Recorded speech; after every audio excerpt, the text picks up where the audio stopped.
¿Qué tal? Soy Augusto y bienvenidos otra vez aquí a la Chuleta de Osler, aquí donde vamos a aprender un poco acerca de lo que más nos gusta, que es atender a personas. Vamos a hablar hoy día acerca de la sepsis, no importa si eres estudiante, si eres titulado, si eres interna, si eres especialista, si estás en enfermería, si estás en medicina, si estudias para ser auxiliar, técnico o paramédica y paramédico. Seguramente encontrarás algo aquí que te ayude en tu consulta diaria. Antes de seguir, pues dale al pulgar para arriba, déjame un like, comenta, a mí me gusta leer todos los comentarios, tu opinión es muy importante. Etiqueta a tus amigos y a tus amigos para que nadie se pierda ningún episodio de La Chuleta de Osler y suscríbete si estás en YouTube, dale a la campanita para que no te pierdas, para que nadie se pierda ninguno de nuestros videos y actualizaciones. Vamos a hablar hoy día acerca de sepsis. No todas las infecciones son sepsis, aunque es verdad que hay grupos de personas, los inmunocomprometidos, las personas de edad más avanzada, pacientes diabéticos, diabéticas, pacientes que han perdido el bazo, pacientes con alteraciones del complemento, por ejemplo, pacientes con estado de inmunosupresión, que tienen más riesgo de hacer sepsis, y luego están también los pacientes que tienen más riesgo de morir al tener sepsis. Pero repito, no todo síndrome infeccioso, que es lo que ya habíamos visto en el episodio anterior, hacen sepsis. Entonces, ¿cuál es la definición? Y es muy importante diagnosticarla. La sepsis hay que diagnosticarla rápido para poder actuar rápido y disminuir la mortalidad en lo posible.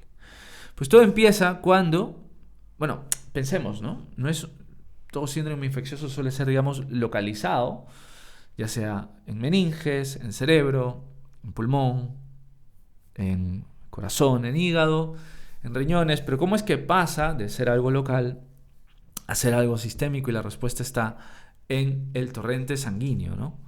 Me he pasado, vamos para atrás. Ahora sí, aquí está, en el torrente sanguíneo, ¿no? Cuando las bacterias finalmente llegan al torrente sanguíneo y empiezan a viajar por todo el sistema y entran en contacto con el endotelio vascular, con la capa que tapiza las arterias, los capilares por dentro, ¿no?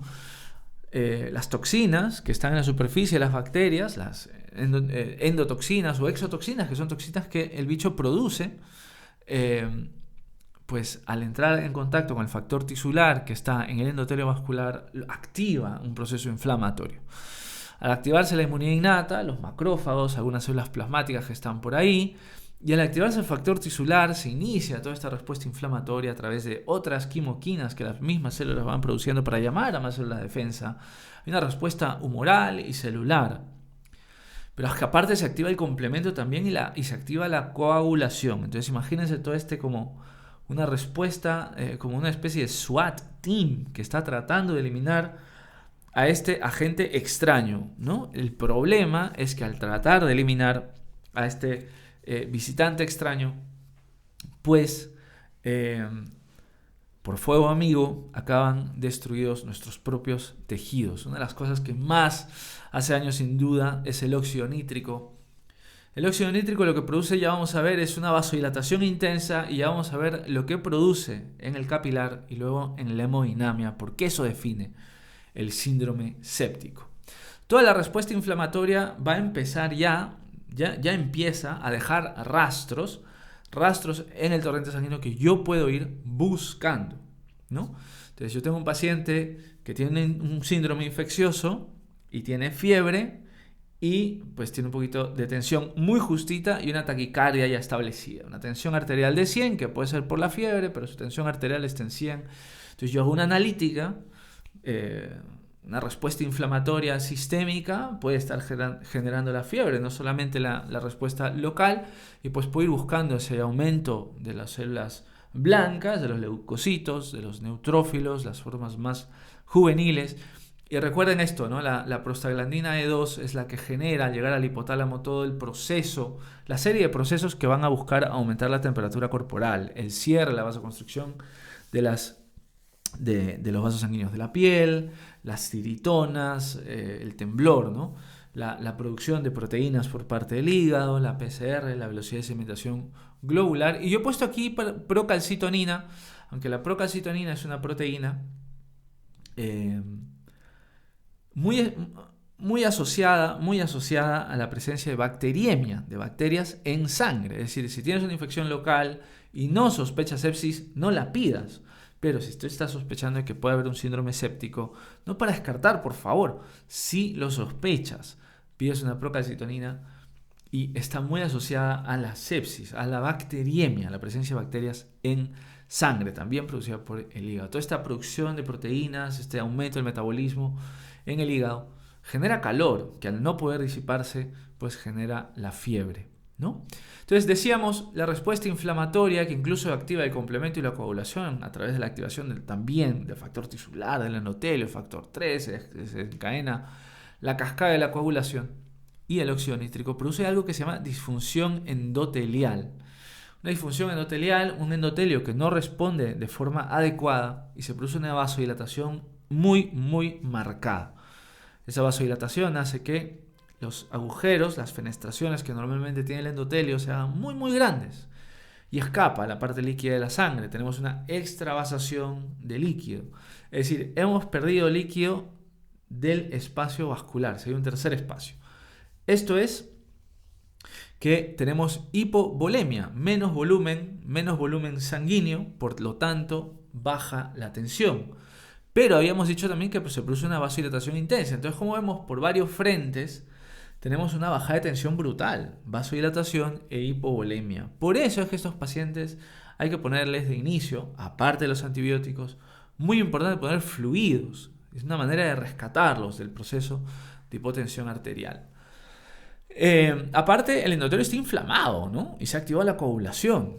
Incluso la coagulación puede ser tan brutal que puede consumir plaquetas y pues se puede generar un estado trombótico y pasar después a un estado hemorrágico. Es decir, todo esto puede terminar, si alguien ha leído todo el proceso de la sepsis, el evento final suele ser una coagulopatía y una coagulación intravascular diseminada. Pero bueno, antes de eso, todo este trastorno hemodinámico de vasodilatación y hipotensión está generando que haya una muy mala entrega de oxígeno a los tejidos. Entonces la hipotensión genera disminución de la perfusión de oxígeno a los tejidos, hipoxia tisular, los tejidos no tienen oxígeno y hay una activación de la respiración anaerobia, es decir, no tengo oxígeno, tengo que coger otras sustancias para poder generar energía y de desecho genero ácido láctico. Entonces tenemos acidosis que a su vez también daña los tejidos y algunos eventos del metabolismo no pueden generarse, algunas proteínas no se pueden producir tampoco en un estado acidótico. Entonces esto es lo que se llama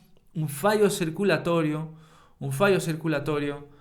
El paciente puede estar respirando. De hecho, uno de los criterios de gravedad es taquipnea. Ya vamos a ver estas cosas, que el paciente, aunque respire muchas veces, sus tejidos no están recibiendo oxígeno y es más por una cuestión circulatoria desencadenada por esta vasodilatación intensa, este proceso inflamatorio disregulado.